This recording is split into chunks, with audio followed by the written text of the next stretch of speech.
Good afternoon and welcome to Blindformers. I'm your host, Blind Prime, and for today I will be verbally instructing you on how to transform your Transformers Studio Series 86 Snarl from their robot mode to their dinosaur mode. And Sugar, the potato cat, will be assisting by getting in the way and causing problems. Isn't that right? That's how cats assist. Yeah, they distract you. Cats. Bane of ADD everywhere. All right. So, if you like what you see here and you want to help me raise awareness for the blind, then please go below and hit the like button. Share this with some random people on your Facebook, your Twitch, your whatnot. Personally speaking, I got rid of my Twitter account because that just became too much. I'm just trying to raise awareness and help people, and Twitter just no, that was not. I mean, X, right? It's called X now, right? Wow. Rich people sure are weird. Rich people are weird. So let's get into Studio Series 86 Snarl. And hopefully, Sugar, the potato cat, won't cause too many issues today. So, sadly, when it comes to Studio Series 86 Snarl, the sword doesn't go anywhere. I've looked all over the transformation. I think maybe the sword can go somewhere, but other than Snarl's back, there's not a place I found for the sword. So we're just going to put the sword over here in this guy's hand. Who is this? Oh, this is Slag. Come here, Slag. You get to hold the sword today. Yeah. The sword can actually fit in Slag's hand too, which is nice. The pommel of the sword doesn't make it difficult for Slag's hand to hold and grip the sword. That's nice. Okay, the sword is out of the way, the accessory is out of the way, so let us begin. This is a fun transformation, and it's not that bad, but these joints are tough, so you may have to give it a little more oomph than you're used to. And I know, giving a transformer too much oomph may cause you problems, but trust me, you're going to need to give it some oomph.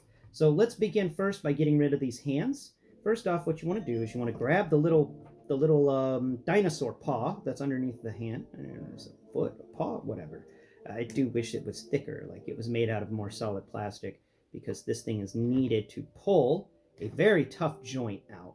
And it worries me that something so flimsy has to pull something so tight. And it's a tight joint, but it's really nice because that means this thing won't its legs won't collapse on you. Like, I don't know, Victory Leo.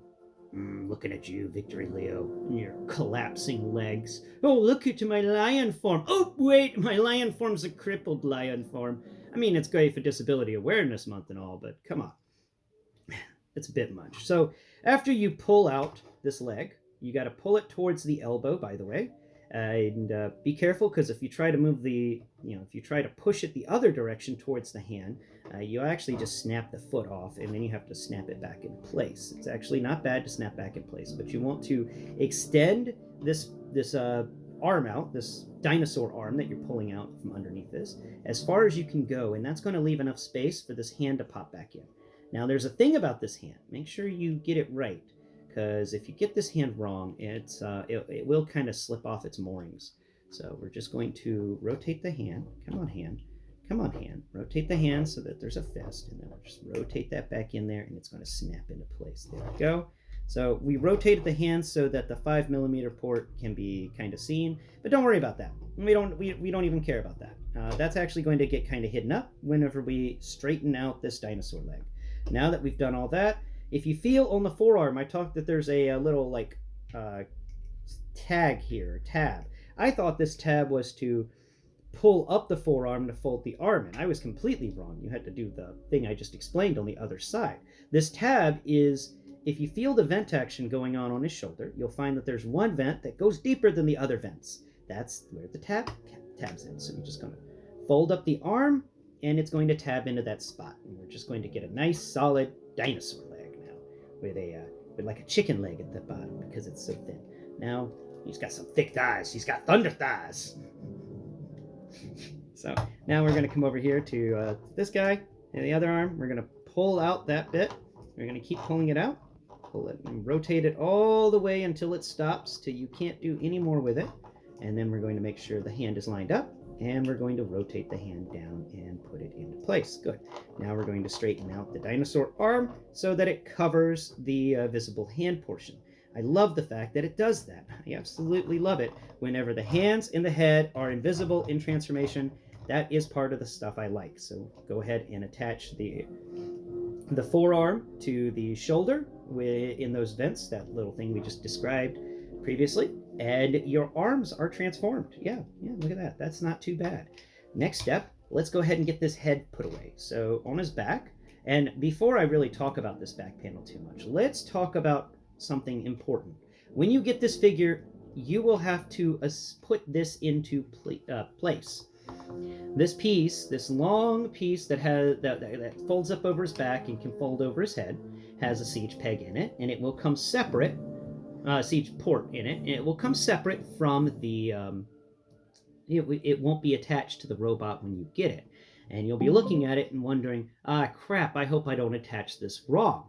And I agree with you. I hope you don't attach it wrong either, so let me help you. All right, when you attach it, you want to make sure that the hollow waffled section is facing the head. Okay, so if it were to fold over, the hollowed waffle section on the underside of this thing will actually touch the top of the head. Okay, so if you put this on backwards, the hollow waffled section will be the thing that you see if you fold it over the head. And then these shield pieces are actually really going to get in your way.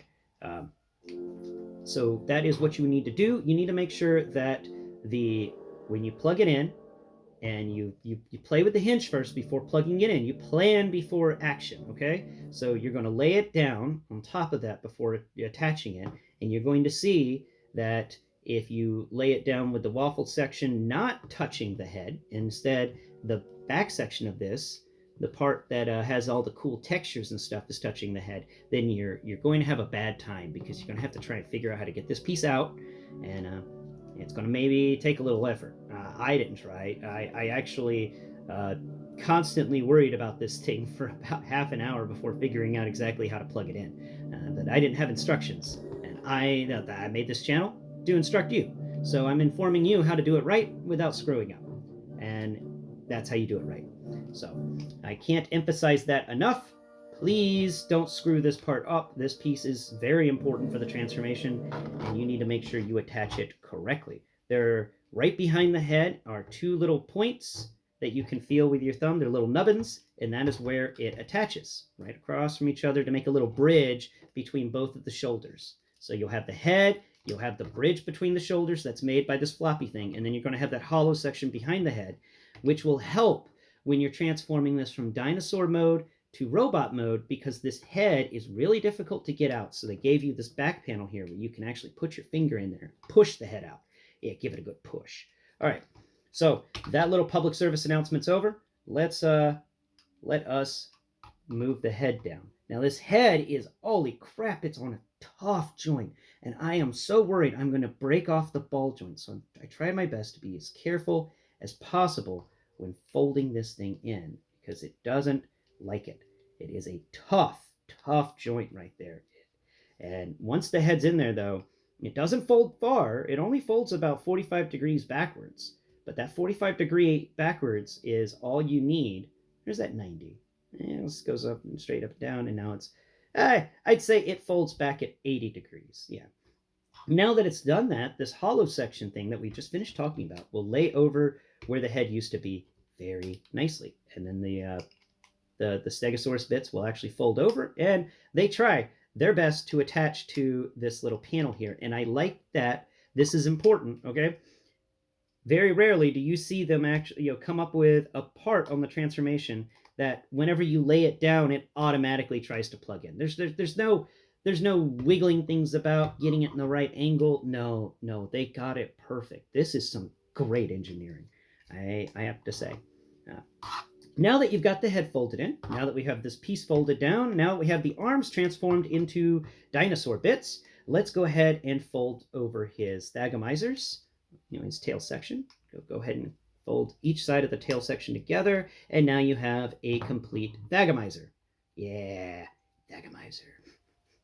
Gary Larson, you will be remembered forever for this. All right, named after the late, great Thag, who got a little close whenever he was studying the Stegosaurus. All right, now what we do, we've got the tail connected, we've got this flappy bit connected, we've got the legs for the back end. Now we're going to pull him. So grab his front body.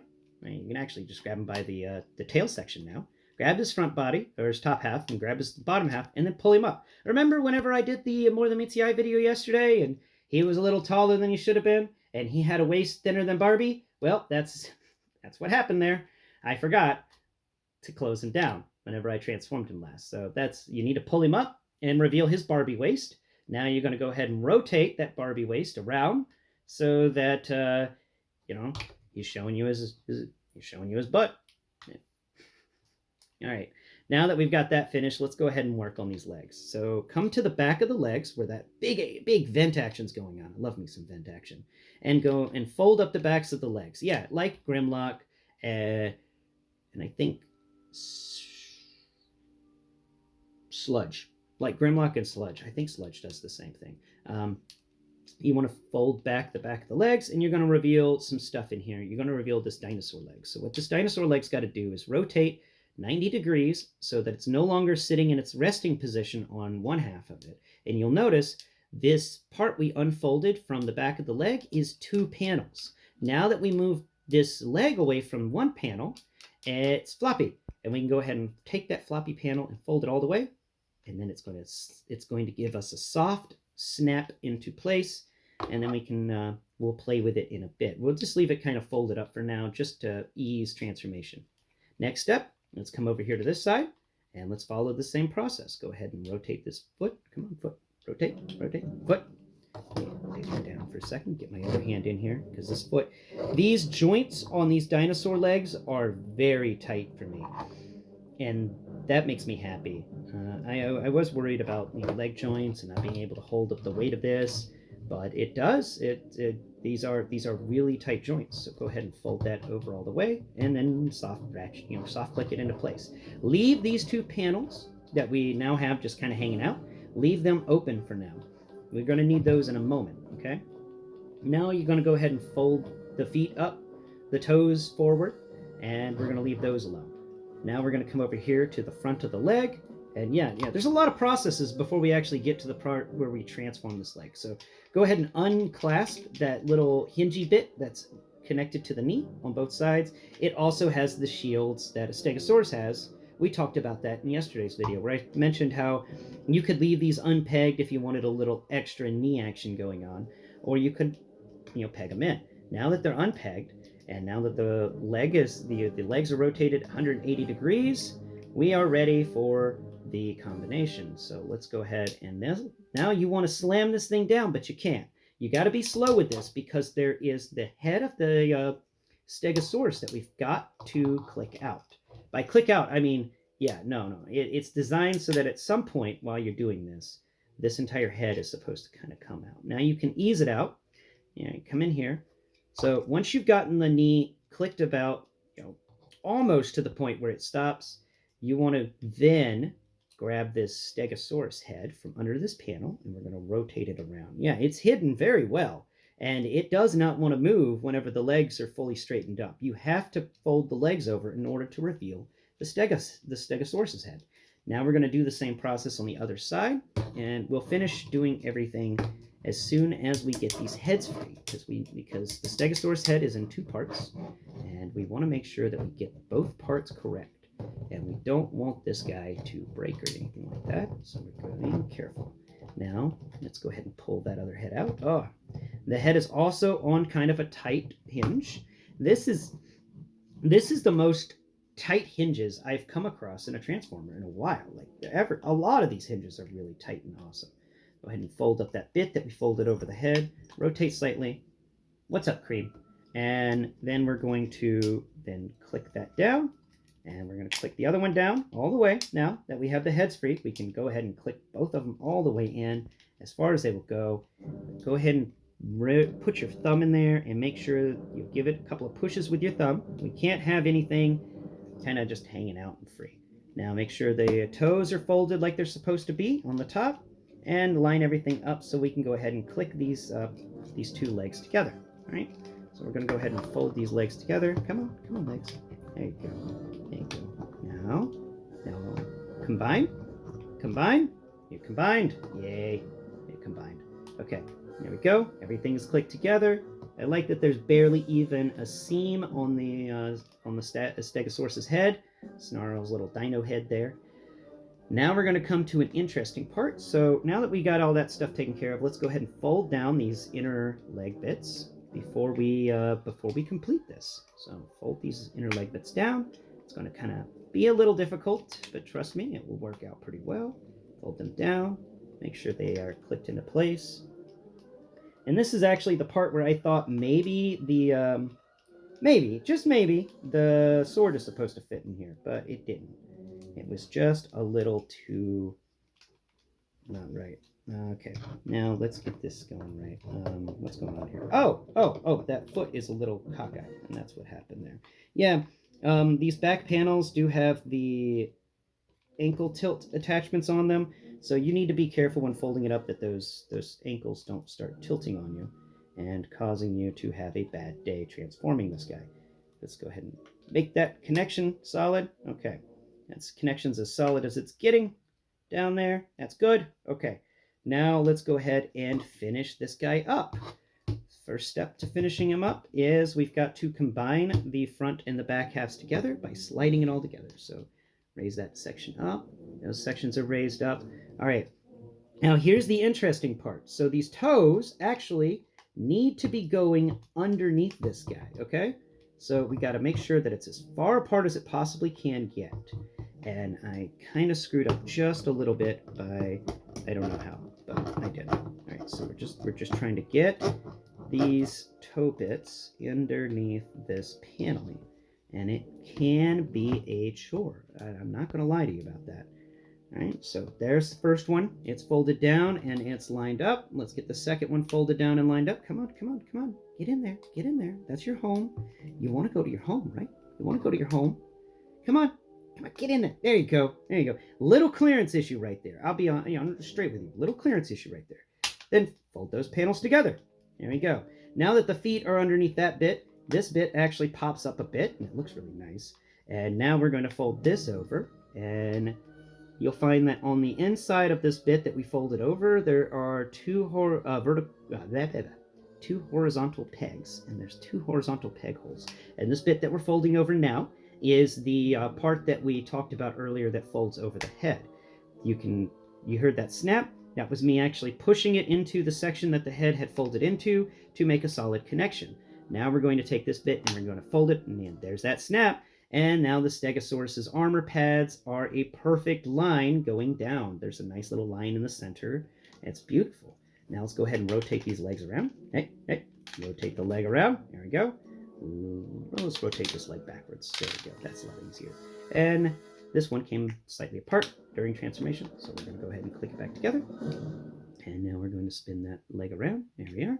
All right, now this one, did you come apart? Are you good? You're good. Now we're going to spin that one around. There we are. And there we go. And there we go. That's wonderful. Okay, now we come around here to the front feet. That is a tough hinge. That is a tight hinge. Be aware, these are some tight hinges. I keep mentioning that, but I need to constantly mention that. It surprised me how tight all of these hinges are, except for the side-to-side hip action.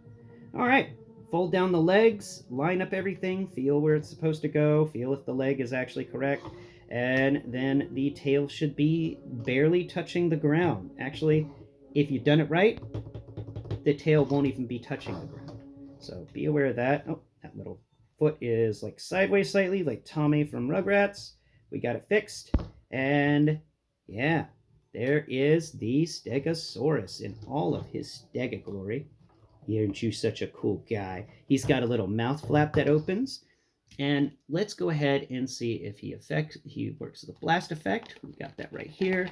Let's get, ooh, this is a nice fun laser.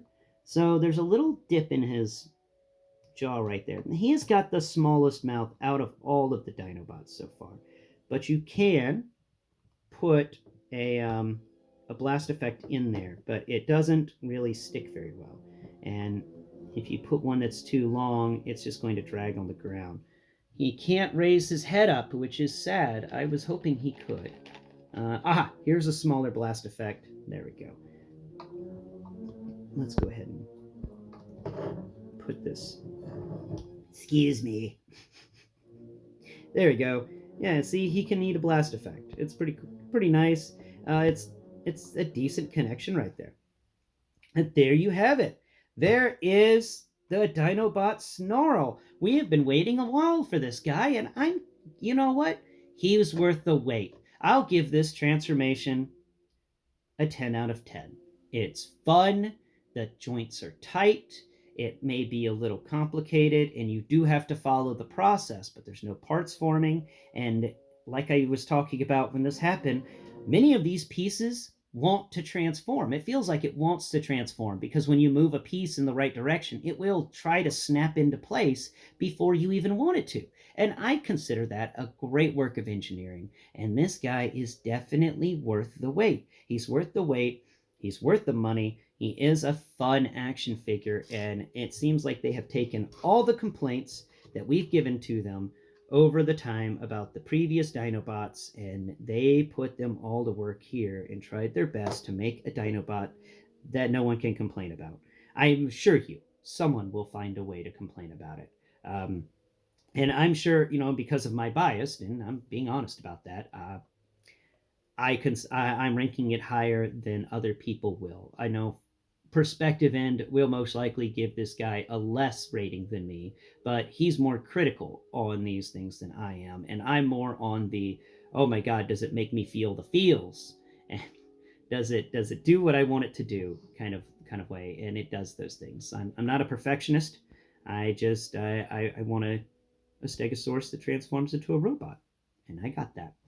Thank you, Hasbro. This was excellent, and I appreciate it. And I appreciate the designers, and I appreciate the team that made it. And the Studio Series 86 line is once again proven to be an excellent line when it comes to the transformations. I mean, except for RC and Perceptor, I'll have to give both of those transformations pretty crap scores. I do wish they were more. But I have blathered on long enough about transforming a dinosaur today. Thank you so much, ladies and gentlemen, for watching my video today and listening to me if you couldn't watch it. I hope that you have a wonderful Wednesday, and tomorrow we will talk about the Dino mode, and we will compare the Stegosaurus Dino mode to all the other dinosaurs that we have gotten in the Dinobots so far, and we will continue praying for Swoop. One day, he will come sweeping in from nowhere. He will swoop into our lives and make us all happy, and then we'll remember that they gave a sixth member to the team. And then we're going to want the armored thing. The Armadon? Yeah, then we're going to want the Armadon. Actually, I wouldn't mind having an Armadon in this scale. Give me a leader class Armadon, whatever that Transformer's name is. What is the sixth Dinobot's name? Let me know in the comments below, because I've completely forgotten. Thank you so much for watching today's video, and please tune in next time. Bye-bye for now.